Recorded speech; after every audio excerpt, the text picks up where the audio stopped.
Hello guys, RM4 here, and today I'm going to be giving you guys a look at my all-new creation. This is the ARC-170 Starfighter.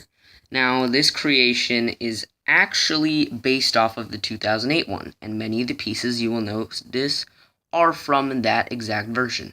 However, I no longer have it because it was destroyed, but I decided to rebuild it because it was something that I really enjoyed and looked really cool on display. Now, personally, I like this model a lot more, and the key differences are being up here in the nose. It's not as long as the usual one, as well as these little turbines, which were actually connected to the main body and the wings in the actual one. However, this one's just connected to the main body.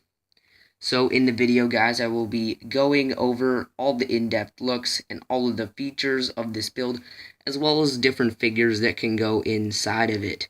So guys, now let's get into the video.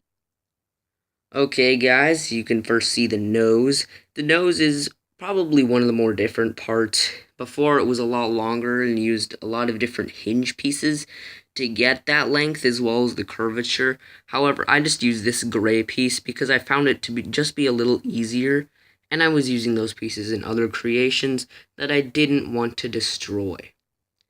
Now up here you can see the cockpits. There are 1, 2, 3, which have a pilot, co-pilot, and a gunner back here, as well as a spot for an astromech droid in that spot. All of them have little control panels which they can use, and the gunner has the large gun, which he can also operate. Now the gun also has a hinge piece so it can move up and down. You can see that up on the upper part of the main body, there's a lot of these little slanted pieces. Particularly these two were used in the first main build, so I decided to re-include them because they looked nice. You can definitely see a lot of the sloping in the actual versions, so I was trying to get off of that. And for this particular model, I think I was just trying to get something more like it. I didn't go off of any pictures. This is just my memory of building this set. Now guys, here on the engines, you can notice it's this one piece connected with a Technic pin, which is also connected with this 2x4. Now, the 2x4 is a very key piece because it connects all three of these things to the main body. It connects the actual body, the engine right here, or the thrusters, and then right here, which is the wing. Now, you can see what the thrusters are made out of. It's just this long tube over here, which ends with the end thruster part, which shows that it's actually flying in the air. It's the same on both sides, and then at the very back, we have a Hyperdrive engine. Now, the actual ARC-170s did not have these particular features. They didn't come with hyperdrives because they weren't necessary on those ships. They weren't needed to be able to go long distances. They just needed them for dogfights. However, for my version, I wanted to include a hyperdrive so I could have it go across the galaxy. Over here on the wings, you can see there's a hinge piece which connects to the main body to get the first two wings on the top and the bottom. Now, the one right here in the middle actually doesn't move at all. These two are adjustable. However, this one is stationary. It doesn't move, and the actual version didn't either. But you can see you just use a lot of these slanted pieces that are flat. And then, as far as weapons go, on both sides we have two spring-loaded shooters, a turret, and an extra thing for the spring-loaded shooter. I used green projectiles because that's what the actual ARC-170s used, were green laser bolts. And you can see they do come out the end so that you can fire them. However, if there was a way to conceal it, I definitely would. I also included this little patch which came in a Lego Chima set, and I just wanted to include this to show a squadron, so it would be cool if you could definitely build up a lot of these and then put that exact same emblem on a lot of them, so you could make a skull squadron or something like that. As far as the bottom goes, we have these two plates which connect most of the body together, and a lot of these slanted pieces. I also used some curved ones up in the front.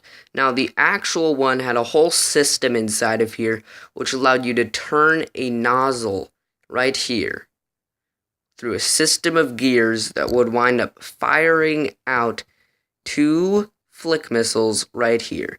Now, I didn't see the point in that. I thought it was a big waste of pieces, so I just closed them off because I didn't see the point.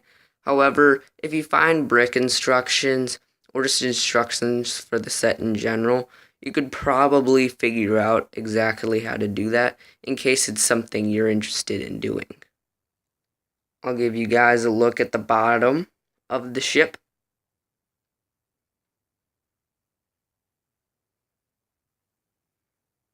A lot of pieces were in use for this particular build. I'd estimate I used about 400 because all the inside is actually just filled up with random yellow, blue, and red bricks.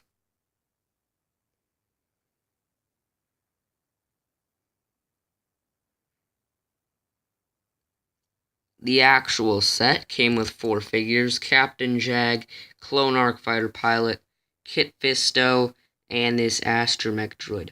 Now, these two would actually be inside of the ARC Fighter. However, Kit Fisto would probably be piloting his Jedi Starfighter, which is really weird. I don't know why they'd put him in this set. However, he was a nice character to get. But rather than using him, I usually use this V-Wing pilot. Now, if you have another one of these guys, I would definitely recommend doing that instead. However, because I don't, I'm just going to use the V-Wing pilot. Usually, because he's special, I'll put him in the co-pilot spot, or over here in the gunner slot. He usually goes in the pilot, and this guy is usually the gunner.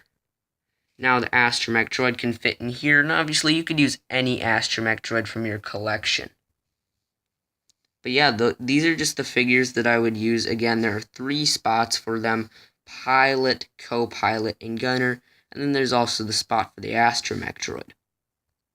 By looking at Kit Fisto, you can definitely see how old the set is because it is from 2008. You can just see the little braids holding together his little head tails just are wearing out. They used to be completely brown, and they definitely made a difference, but now they're just starting to fade away, and I actually had to redo his eyes with a black Sharpie marker because it wasn't working. Also, the lightsaber I changed out so it would be bright green, and I gave him a chrome hilt. He actually came with the gray hilt in the set that I got, and the more yellowish colored lightsaber.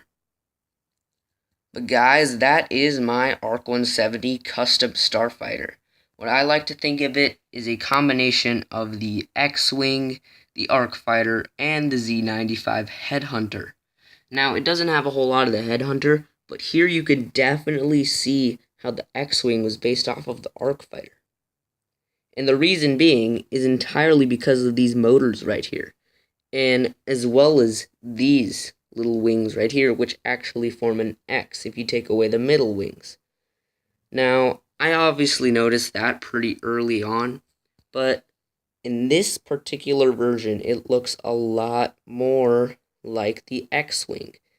Of course, it's probably more like 80% ARC Fighter and 20% X-Wing, but on this one, you can just definitely see how the X-Wing was based off of the ARC Fighter, and I think that's actually really cool. But guys, hopefully you enjoyed this custom build. It was about 400 pieces, and it took me almost 7 hours to make because I wanted to get it absolutely perfect. I think it looks super good. I definitely think it's better than the original version. I also really like the figures that I can put in here. Just wish I had one more of these guys, so I didn't have to use this guy in this particular build. But guys, hope you enjoyed. Please comment down below if you see the resemblance between the ARC Fighter and the X-Wing like I do, and if you really enjoyed this build like I do. Also, let me know if you plan on building this, because that always feels really good to hear. So guys, if you enjoyed, please remember to leave a like, and make sure to subscribe and hit the notifications button. Again, I will be coming out with a new stop motion on Monday, as I released my second one of the week yesterday.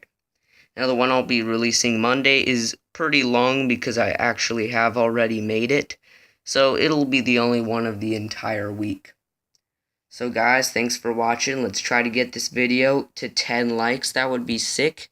And again, thank you for viewing this video, and I hope you enjoyed.